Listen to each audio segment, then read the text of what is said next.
éditeur Star Wars chez Panini Comics. Antoine Bardet, auteur de Star Wars, la saga vue de France. Co-auteur, pardon. Et Laurent Julier. Bonjour. Auteur de Star Wars, l'anatomie d'une saga. Donc tous ensemble, nous allons dans cette première partie de conférence un peu décortiquer le film Rogue One. Et ensuite, dans une deuxième partie, nous accueillerons quelques personnes qui ont travaillé sur le film, notamment sur les effets spéciaux, sur les concept art, les créatures, ce genre de choses. Avant de commencer, juste une petite question. Qui dans la salle a vu Rogue One? Levez la main. Bon, ok, baissez les mains. Qui ne l'a pas vu? D'accord. Qui ne l'a pas vu et ne veut surtout pas se faire spoiler quoi que ce soit. Bon, bah, c'est fini alors. Donc on essaiera d'être prudent. Voilà. Désolé si jamais on fera attention.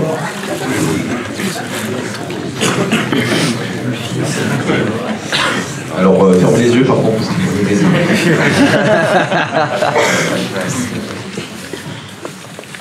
Donc dans cette première partie, j'aimerais juste qu'on s'attarde sur cette notion de spin-off de Star Wars. Rogue One, le premier spin-off de Star Wars. Qu'est-ce qu'un spin-off de Star Wars? Alors, déjà en fait, un spin-off, donc c'est quelque chose qui est dérivé. On retrouve ça souvent, par exemple, dans les séries télé. On peut penser à... Un, deux, c'est bon. Et on peut penser par exemple à Angel, qui est un spin-off de Buffy qui se déroule en parallèle. On peut penser à Joey, spin-off de Friends qui se déroule après, etc. Caprica, spin-off de Battlestar Galactica qui se déroule après. Donc à chaque fois, ça va être une série qui va être dérivée. Là, on va en général parler de spin-off, en plus quand ça reste quand même dans le même média. Sinon, on parlera plutôt de stratégie transmédia, c'est quelque chose de plus récent. Voilà. Dans le cadre de Star Wars, un spin-off, donc ça va être un film qui va être dérivé, qui va pas être dans la numérotation classique de la saga. Et en fait, ce qui est marrant, c'est qu'on parle de premier spin-off pour Rogue One, mais il y a déjà eu des spin-offs Star Wars. Alors, est-ce qu'on est obligé d'en parler? En fait, on va vite fait évoquer genre Alors moi j'allais être plus violent, j'allais parler autant de la Guerre des Étoiles ou le Star Wars Holiday Special en 78. Je vais pas rester longtemps dessus, parce qu'en plus c'est une émission de télé, donc pour le coup, est-ce que c'est vraiment un spin-off? Non, pas vraiment. Bon, en plus tout le monde essaie d'oublier certaines images traumatisantes de cette chose. Bientôt 40 ans pour ce truc, ce serait bien une émission Blu-ray. George Lucas se battait pour que ce soit jamais édité, mais maintenant peut-être. Peut-être. Mais après, donc, on a eu les deux téléfilms Ewok. Alors encore une fois, c'est des téléfilms. Dont un est sorti quand même en France en salle. La des Ewoks, c'est ça? Non, c'était l'aventure des Ewoks. C'était présenté par les créateurs de la Guerre des Étoiles. C'était déjà sur les affiches présenté comme un spin-off. Bon, par contre, avec aussi raconté par Dorothée. Donc là, déjà, ça fait un petit peu le mythe, mais voilà. Ouais, je ne les ai pas revus depuis que j'ai sorti, mais je crois que le deuxième, il est un peu dur. Les Ewoks se mettent à parler, donc voilà, faut aimer. Déjà qu'on les aimait pas avant. Mais même en oubliant un peu ces choses destinées à la télé initialement, on a quand même le film dessin animé Clone Wars, qui a introduit en fait la série The Clone Wars. The Clone Wars, et sinon Clone Wars c'est le 2D de Dark Knight. Mais donc le film The Clone Wars, il a toutes les caractéristiques d'être le premier spin-off. C'est un film quand même si c'est d'animation. Il est sorti au cinéma, il est encore canon, voilà, pour ceux qui ne suivraient pas les histoires de canon, les gens, il y a toute une partie des autres œuvres Star Wars qui ont été mis un peu sur le côté avec le bandeau légende, mais ce film n'en fait pas partie, il continue de faire partie de la narration officielle. Mais après, là où on peut dire que Rogue One c'est le premier spin-off, et c'est comme ça qu'il est labellisé, de Star Wars, c'est que c'est le premier film live avec un budget de blockbuster, un budget qui est certes un peu plus petit que par exemple l'épisode 7, mais un budget, je crois que cette année, il n'y a eu que 2 films qui ont un plus gros budget, c'est Batman v Superman et Captain America Civil War, qui sont des films avec beaucoup d'acteurs très connus, et c'est là-dessus aussi que le budget peut peser. Donc c'est un peu en ça que c'est le premier spin-off. C'est une histoire à côté, on retrouve quand même, on est dans l'univers Star Wars, et pour le coup, c'est le premier à avoir une promotion aussi intensive qu'un vrai épisode. Et alors, du coup, on va éviter de trop parler du film non plus, mais Gareth Edwards, comment est-ce qu'il en est arrivé là à réaliser ce premier spin-off Star Wars? Alors déjà, ce qui est intéressant, c'est que quand on l'a approché, il s'attendait en fait à ce qu'il soit juste un nom parmi tant d'autres, mais en fait c'était vraiment de la part entre autres de Kathleen Kennedy, présidente de Lucasfilm, un vrai choix, c'est-à-dire il cherche des réalisateurs comme Gareth Edwards, c'est-à-dire des réalisateurs relativement jeunes, mais donc, qui ont la niaque, et qui ont aussi un univers, qui ont quelque chose, qui ont déjà montré qu'ils avaient une certaine appétence pour réaliser ce type de film, on va dire. Et dans Monsters comme dans Godzilla, il y a ce côté un petit peu à la fois des individus pris dans quelque chose de plus grand qu'eux, qui est une thématique qu'on va retrouver dans Rogue One. Donc là, je marche sur des œufs, pas de spoiler, tout ça. Mais alors, ce qui est intéressant aussi, c'est qu'au niveau de l'esthétique, dès le début, il a envie de faire un film différent, justement, parce que ce qui l'intéresse, en étant en plus sur un spin-off, c'est d'apporter peut-être sa patte, peut-être quelque chose, justement, une tonalité qui ne va pas être exactement la même que celle des autres films. Et très tôt, déjà, il y a ce choix de directeur de la photo. Alors, le directeur de la photo, ou chef-op, c'est un poste qui est très important, c'est celui qui s'occupe. Alors, c'est un rôle un peu multitâche où il va s'occuper à la fois de la lumière, l'éclairage, parfois le cadrage. C'est un peu le lien aussi avec toute une partie des techniciens. C'est un rôle assez important pour l'esthétique du film. Et le chef-op qui est choisi, Fraser, il sort juste à ce moment-là de Zero Dark Thirty de Catherine Bigelow, qui est un film de guerre. C'est sur non, même c'est ceux qui vont tuer non, c'est ceux qui vont tuer Ben Laden. Voilà, c'était des mineurs, c'était celui-là. Et donc Fraser, il sort d'un film de guerre, littéralement. Donc le fait de choisir Fraser comme chef-op, c'est clairement une volonté de s'inscrire dans ce côté film de guerre. Et c'est quelque chose après alors quand j'ai su que j'allais pouvoir parler de ça, j'ai un peu lu les interviews de Gareth Edwards ces derniers jours. Et en fait, ce qui est intéressant, c'est que je me disais, ah bah tiens, on va sûrement trouver dans les interviews les films dont il s'inspire pour Rogue One. Et en fait, c'est pas tant des films qui s'est inspiré que plutôt d'images d'archives, de documentaires, d'images de guerre réelles.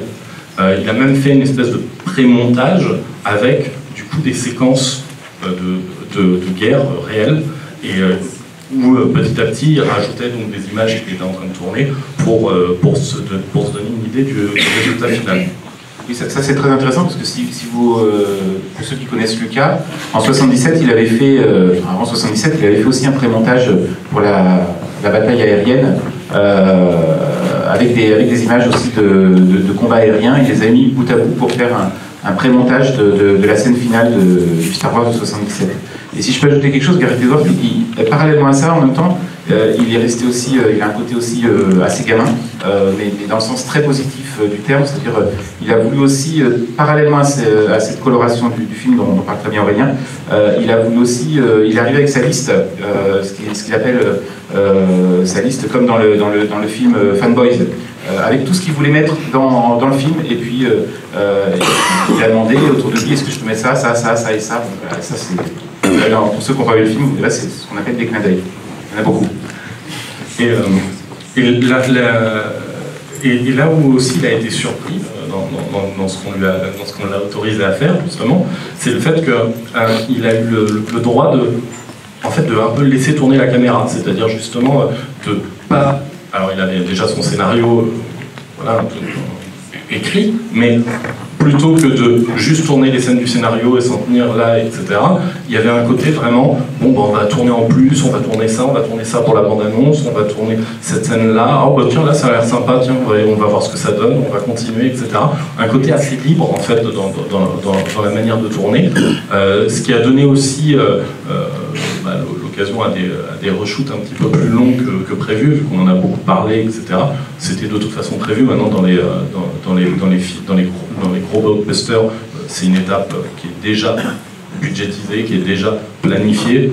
Là, le seul truc qui s'est passé, c'est que, vu que, alors, bon, après, c'est toujours des questions de a priori, on recoupe, machin, etc.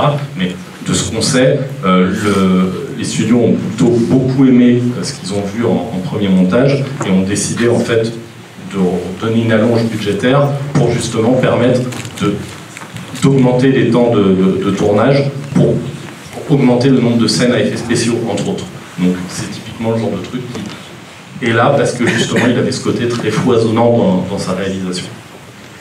Donc justement, on n'arrête pas de parler du thème, de l'aspect du film qui est différent, qui est quelque chose un peu nouveau dans l'univers de Star Wars, film de guerre, un aspect organique, hein, si je reprends les mots d'Edward. Donc en quoi ce thème, cette structure du film est différente des autres Star Wars et nouvelle? Laurent Julier peut-être?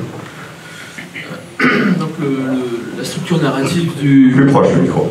La structure narrative du film est assez simple, c'est une mission. Donc il y a une importation du thème d'autres films de guerre, donc, et une mission qui est menée par un petit groupe. Donc, il y a l'idée qu'un tout petit groupe peut faire plus qu'une armée complète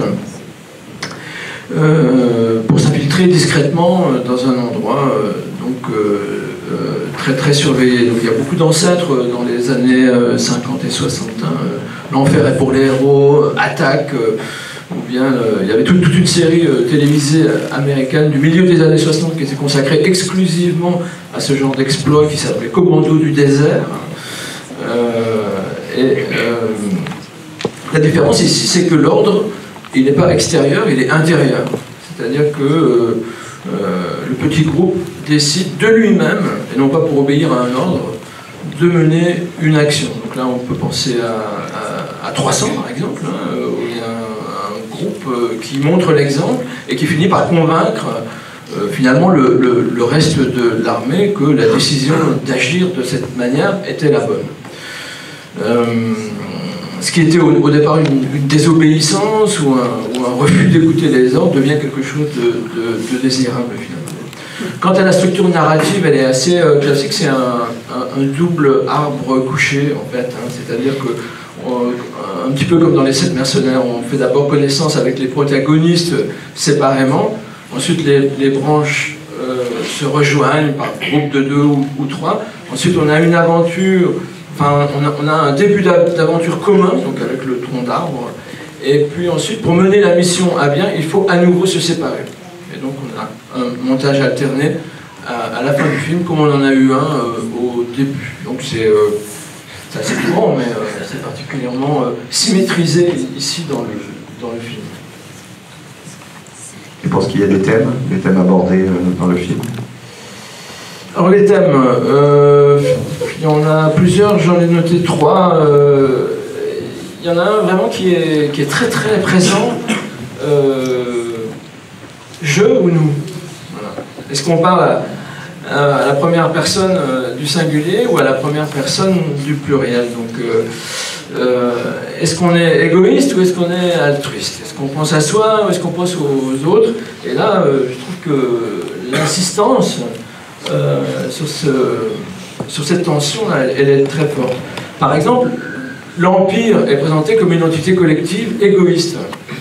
Par exemple, tous les Stormtroopers se ressemblent, et puis les chefs semblent être mus exclusivement par leur intérêt personnel. Ils veulent progresser dans la hiérarchie, ils veulent être puissants. Orson Krennic, qui est le méchant du film, ici, est absolument obsédé par l'idée d'être un favori de l'empereur. Par contraste, donc, la République, c'est une entité collective aussi, mais altruiste. Par exemple, au lieu d'avoir des Stormtroopers qui se ressemblent tous, ici on a des individualités différentes. La troupe des rebelles, souvent on connaît leur nom, ils sont habillés différemment. Et puis les chefs, et puis aussi bien que les Jedi, même si on ne les voit pas dans cet épisode-là, sont quand même à la recherche du bonheur collectif, pas à la recherche de la réussite personnelle. Donc le film accentue vraiment ce côté moi d'abord de l'Empire et le côté nous des rebelles. C'est presque un film presque un film de la grande époque du cinéma soviétique. Je pense que Eisenstein aurait approuvé le script où vraiment les héros finissent par s'oublier au profit de la collectivité. Le deuxième thème, si je peux garder un peu le micro, c'est la lutte entre la morale intérieure et puis la lutte entre morale privée et morale publique. Donc Galen Erso, Bobby Rook sont des personnages qui décident d'aller contre la règle. Normalement, ils devraient obéir aux ordres, sans se poser de questions. Et puis finalement, ils décident que l'ordre est mauvais et ils vont choisir une morale intérieure. Ça, c'est pas si fréquent, même si ça pose quand même des problèmes auxquels Cassian réfléchit à haute voix dans le film, dans un passage qui m'a fait penser à Munich de Steven Spielberg, c'est-à-dire est-ce que je peux être très méchant pour combattre les méchants? Voilà. Est-ce que je peux assassiner des gens parce que donc je ne suis pas d'accord avec la façon dont ils conduisent le monde? Et il y a vraiment cette interrogation à haute voix. Et, moi j'ai pensé aussi à l'Armée des Ombres, certainement. Oui, à des films de résistance de toute façon. Hein. Est-ce que la cause vaut le coup? Ce qui fait qu'à un certain moment du film, sans vendre aucune mèche, il y a une sorte de retournement comme ça, un petit peu, là pour le coup, un petit peu existentialiste. C'est-à-dire que s'engager dans une voie, ça devient plus important que la voie elle-même. Et on voit vraiment les héros qui cessent de penser aux conséquences, qui cessent de penser au bien fondé de leur action, mais qui sont uniquement comme ça, décidés à aller jusqu'au bout de leur engagement. Donc c'est assez intéressant. Et vite fait, le dernier thème, c'est la différence entre croyance et existence. Est-ce que je crois, alors là c'est pas croire en Dieu, mais c'est croire en la force, est-ce que je crois en Dieu parce qu'il existe, ou bien est-ce que Dieu existe parce que je crois en lui? Dans la prélogie, Lucas était clairement du côté, ça existe, hein. Il suffit de se faire une prise de sang, de mesurer le taux de midi-chlorien, ça c'est du concret. Hein. Là par contre, on a vraiment l'impression que ça se passe dans la tête, et que si vous voulez que la force soit avec vous, il faut vraiment se concentrer, pratiquer la méthode Coué, se répéter, se le mettre bien dans la tête. Et peut-être que ça va provoquer des effets, mais c'est pas sûr. Donc il y a une originalité. On va pas le dire. Très très clair. Pas vu le film. Donc justement, ce film est situé entre l'épisode 3 et l'épisode 4. Donc, est-ce qu'il fait la jonction? Est-ce que ce film montre que Disney, finalement, accepte la prélogie, ce qui n'était pas forcément le cas avec l'épisode 7? Est-ce que ce film fait la bonne jonction entre les deux périodes? Donc, vous pouvez tous répondre. En fait, pour moi, au niveau de l'épisode 7, la question, en fait, surtout se posait pas vraiment. Il est trop tard. La prélogie, elle s'est déjà, en fait, injectée dans la trilogie. Le fait la poule, tout ça. Et du coup, on s'intéresse aux conséquences de la trilogie. Donc, à partir de là, les événements de la prélogie, ils sont loin, même s'ils sont légèrement évoqués. Par exemple, on parle de clones à un moment, etc. Et pour Rogue One, est-ce que vraiment on retrouve des éléments bien spécifiques de la prélogie, et est-ce qu'on a vraiment le Star Wars 3,5? Moi, on est plus sur du 3,9. Parce que on est tellement près d'un nouvel espoir que, en fait, c'est pareil d'une certaine manière. Les événements de la prélogie, ils sont un petit peu loin. Après, Après, par contre, vu que c'est ceux qui sont juste derrière, bon, il y a quand même, ils apparaissent quand même, ils sont quand même là. On voit des éléments. Quelqu'un d'autre sur les liens avec la prélogie, la trilogie? Oui, non, je suis d'accord. Après, c'est aussi des questions un peu de temporalité. C'est vrai que là, ça se passe vraiment juste avant l'épisode 4. Alors c'est vrai que ça va, on en parlera peut-être aussi, ça va dérouter pas mal de spectateurs. Puis il y a même des, pour la presse française, il y a un journal qui s'est complètement planté qui dit que le film se situe entre l'épisode Star Wars et l'Empire contre-attaque. Voilà, mais ça, ce sont des choses qui arrivent. Après, le réveil de la Force, il ne faut quand même pas oublier que ça se passe 30 ans après, et puis bon, les personnages sont légendaires. Eric, en fait, ah, Luke Skywalker, etc. Donc voilà, on est aussi dans une autre temporalité, donc forcément, si on lui dit c'est Bulba ou Jar Jar Binks, bon, bah, ça va pas lui dire grand-chose, c'est normal. Et ça ce serait carrément dément. Voilà. Je crois que le problème n'est pas tant narratif que finalement un problème de ton. Déjà, le ton des deux trilogies est très différent. La première était quand même présentée par le nouvel Hollywood comme un produit cool, presque comme un pastiche. Il y avait quand même une légèreté ici que Lucas a voulu combattre en essayant de revenir au premier degré avec sa prélogie, en faisant du méchant un tueur d'enfants. Tueur d'enfants, c'est pas cool. Non. Non. En mettant un clown au premier degré, Jar Jar c'est un clown au premier degré, donc c'est très différent dans l'esprit. Donc il y a déjà un contraste très très très fort, et là, on veut à tout prix que cet épisode-là se connecte avec l'épisode 4, mais si on regarde les deux à la suite l'un de l'autre, ça va faire un choc, parce que celui-ci est d'une noirceur absolue. Enfin, il est proche quand même d'un esprit un tout petit peu nihiliste, comme ça. C'est quand même, ça va faire un choc de les voir l'un après l'autre. C'est pas du tout un film pour les enfants, même s'il y a un droïde amusant, c'est pas du tout quelque chose qui s'adresse au public. On en reparlera tout à l'heure. Mais en plus, j'avais lu quelque chose qui disait ça, et c'est très juste, c'est on ne regardera plus jamais l'épisode 4 de la même manière, d'une certaine manière. Alors, oui et non, hein, mais c'est surtout qu'en fait, c'est vrai que certaines scènes prennent forcément un autre écho avec des éléments qui se rajoutent sur la... La grande question des prochaines années, ce sera dans quel ordre faudra regarder tous ces films. C'est déjà la question avant. Oui, mais ça va devenir encore plus la question. Pour l'instant, on a un déduit, on jette. Et du coup, bon, la trilogie, on sait comment elle a été reçue. La prélogie, on a vu aussi. L'épisode 7, maintenant, on a un peu de recul. L'épisode Rogue One. On en est où? Comment ça a été reçu par vous, peut-être, déjà personnellement, et puis au niveau des médias? Alors, au niveau des médias, on n'est pas du tout dans la même stratégie que l'an passé, où on est sur la saga des Skywalker, avec des épisodes numérotés, et puis, bon, pour ce qui est de la presse, notamment française, il y avait eu énormément de journaux qui faisaient leur film sur Star Wars. Il y avait le Nouvel Observateur qui avait même ressorti une photo assez ancienne de Luke avec son pull noir et son sabre laser en main, donc en plus sans aucune connexion, qui ressortait vraiment des films de 77.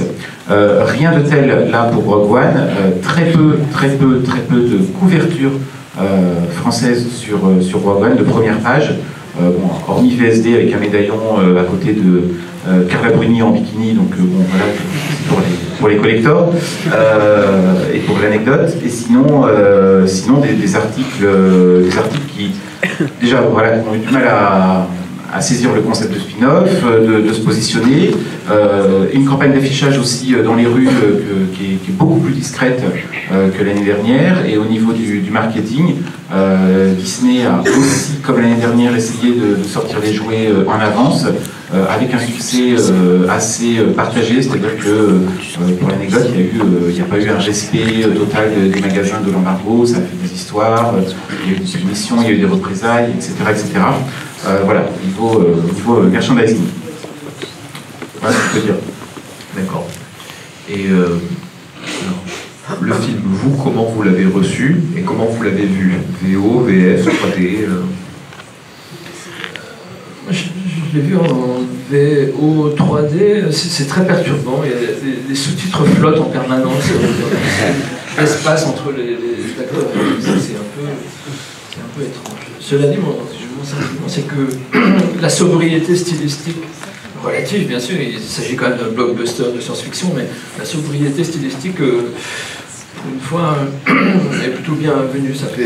Elle est au service de l'histoire, en tout cas. Une histoire de commando et d'engagement, donc c'est quand même un problème très très sérieux. Il n'y a pas vraiment d'effet de style. D'accord. Moi, je l'ai vu dans cette salle mercredi matin en VO 2D et je suis retourné le voir en version française le soir même. J'ai vu 2 fois mercredi, donc je peux comparer VO et VF. Et tout à fait personnellement, j'ai beaucoup aimé tout le début du film et il y a un procédé, là, je m'en tiendrai là, qui m'a choqué, déplu et qui m'a fait dire du mal du film. Voilà, donc je suis minoritaire parce que si on revient en critique, les critiques sont globalement assez bonnes, assez dithyrambiques.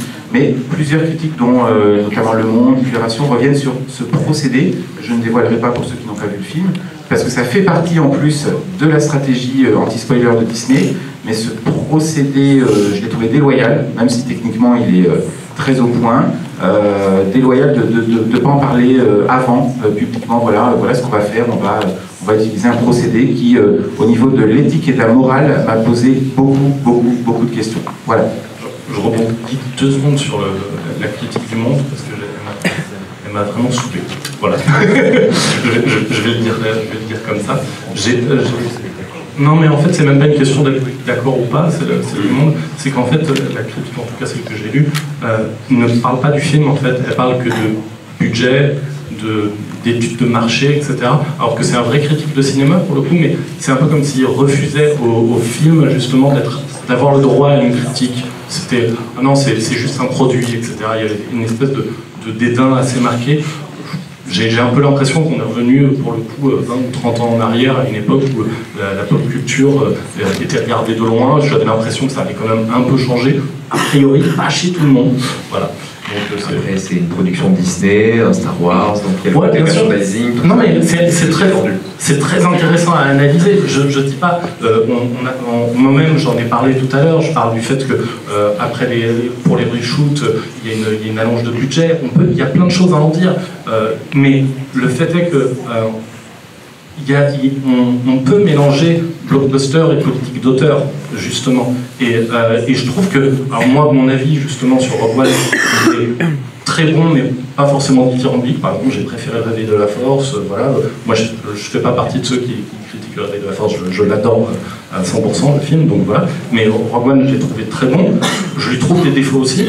Et je peux en parler, et je peux les analyser, et je peux en dire plein de choses. J'ai même lu des critiques plutôt négatives que je comprends, comme la tienne, en fait, parce que, donc voilà, on parle. Mais après, justement, je trouve que c'est intéressant de critiquer, d'analyser le film en tant que film, parce qu'en plus, justement, on y trouve plein de thématiques, on y trouve, en plus des thématiques citées, on peut en plus parler d'un aspect, d'une lecture un peu politique du film qu'on peut faire. On peut aussi parler des jeux d'échelle. Il y a énormément de jeux sur le côté, justement, insignifiant de l'être humain par des jeux d'échelle qui sont parfois en plus doublés, voire triplés dans l'image, etc. Et tous ces éléments-là, ils sont là, justement, intéressants à analyser. Après, si on veut dire que c'est nul, on peut, mais justement, autant analyser le film et dire « j'ai pas aimé pour telle et telle raison ». C'est un peu cliché, mais c'est vrai qu'il y a aussi, bon, ça se dit maintenant de quasiment tous les blockbusters qui sortent, mais il y a aussi des résonances avec l'actualité, voilà, très clairement. Et alors après, en plus, c'est pas que j'aime pas le Monde, j'adore le Monde, je le lis toujours. Toute la partie pixel, justement, du Monde est très intégrée à la culture geek. Ils ont toute mais cette critique-là, j'ai trouvé hallucinante. J'avais l'impression de lire un truc il y a 20 ans. Des choses qu'on a vues sur les affiches, etc. Il y a il y a une femme, il y a des Chinois, il y a le personnage principal masculin et mexicain avec un accent mexicain, etc. On a tous ces éléments-là. Et dans l'article du Monde, justement, il résume ça en « Ah, bah, comme ça, on touche tous les marchés ». Il y a quand même une démarche consciente et volontaire de la part de Lucasfilm et plus généralement de Disney, parce que c'est quelque chose qu'on retrouve dans pas mal de leurs œuvres, de dépasser en fait un petit peu le côté marché pour aussi essayer d'avoir un impact là-dessus. Je suis un peu d'accord, mais il y a quand même une nuance à apporter, je trouve. On reviendra sur le truc, c'est que niveau personnage féminin, oui, on a une héroïne, oui, on a un second rôle féminin important, et c'est tout. Niveau figurante, j'en ai compté 3. Oui, ça peut encore d'une certaine manière en manquer, mais il y a quand même une démarche consciente de diversité. Mais justement, par exemple, ça peut être une critique qui peut être faite au film aussi, etc. Justement, il y a des choses à en dire. Il y a des choses à en dire plus intéressantes qu'un lapidaire, c'est pour toucher les parts de marché. C'est sûr. Alors, alors, pour terminer sur cette partie, on va parler un peu de l'impact qu'aura ce film, à votre avis, sur le cinéma notamment, parce que oui, il y a des techniques un peu nouvelles qui sont utilisées, et sur la pop culture en général, et sur l'univers Star Wars exactement. Qu'est-ce qui va découler de ce film pour vous?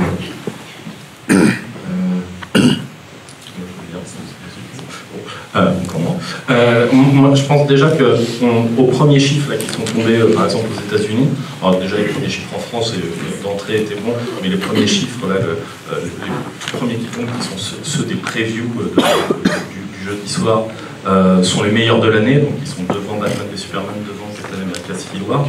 Donc on sait déjà, ça y est, maintenant, là, après on verra l'étendue du succès, mais on sait déjà que ça va être un succès. Au niveau des critiques, les critiques sont globalement très bonnes, voilà, on va dire, on va schématiser.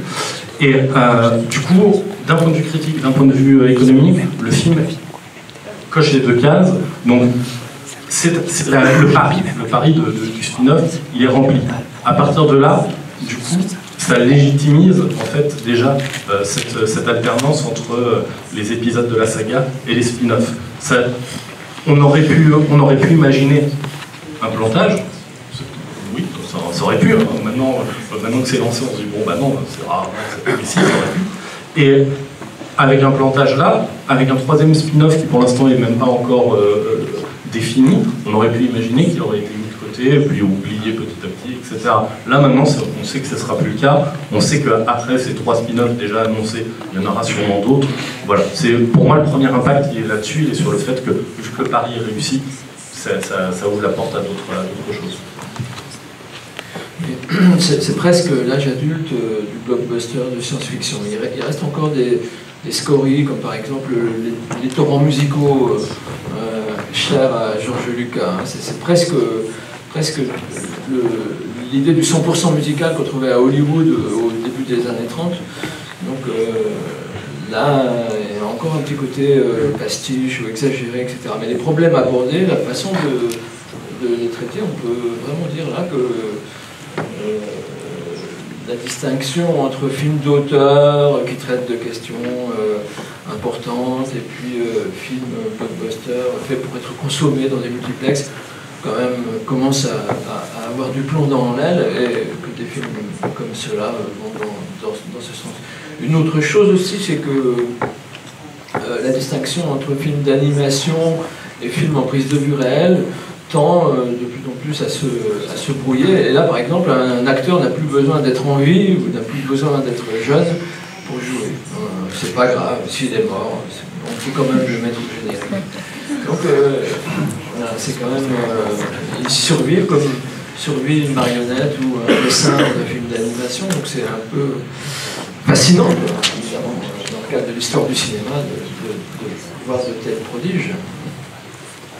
Pour rebondir là-dessus, sans trop dévoiler, moi ce qui m'a un peu troublé, c'est qu'au niveau des spin-offs, on se dit que là, Disney cherche à nous démontrer à la fois qu'un blockbuster peut être durable, parce que le problème de la saga Star Wars, c'est son vieillissement finalement. Hein. C'est quand Lucas a voulu retoucher, remettre du numérique dans ses films, c'est l'éternelle question, est-ce que mon film vieillit bien au niveau, il n'est jamais terminé, je remets des personnages, bon, et puis alors, en fait, parfois c'est aussi des problèmes de montage aussi, on n'est plus habitué forcément à un rythme un peu plus lent, bon, les choses évoluent, mais est-ce qu'il faut retoucher Casablanca ou Citizen Kane?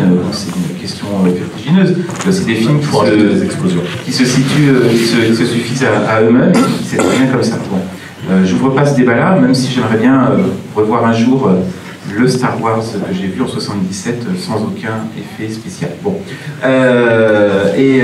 L'autre question, donc, c'est que Disney cherche à nous démontrer qu'ils sont capables de tout tourner.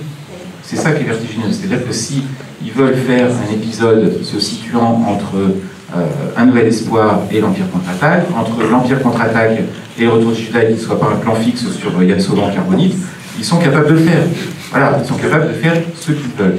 Voilà, c'est la grande démonstration de force de ce blockbuster qui effraie un petit peu parce que, vous savez, la phrase de Sacha Guitry qui dit quand on écoute Mozart, après un morceau de Mozart, le silence qui suit est encore de Mozart.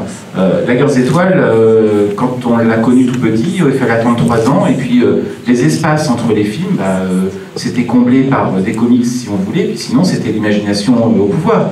Là, en 78, un an après le premier film, il y avait le Star Wars DVD spécial. Oui, mais à la télévision, on n'était pas obligé de regarder. On a une version tronquée le 1er janvier 1980 en France, sur TF1. Bon, voilà, toujours pas obligé de le regarder. On n'est toujours pas obligé de le regarder. Il y avait un tout petit dessin animé qui était très bien à l'intérieur et qui, justement, continuait à susciter l'imagination. Là, on raccroche les wagons de force, c'est-à-dire que, effectivement, vous sortez de l'épisode 3,9 et vous enchaînez avec le 4. Il n'y a aucun tendance. Okay. Ben, merci beaucoup à tous les trois. On vous retrouve en dédicace à l'étage derrière la partie boutique à 13h. Laurent, je crois. Non, si, c'est bon. Bon, ben, parfait. Donc on vous retrouve tous les trois tout à l'heure. Merci. Et merci.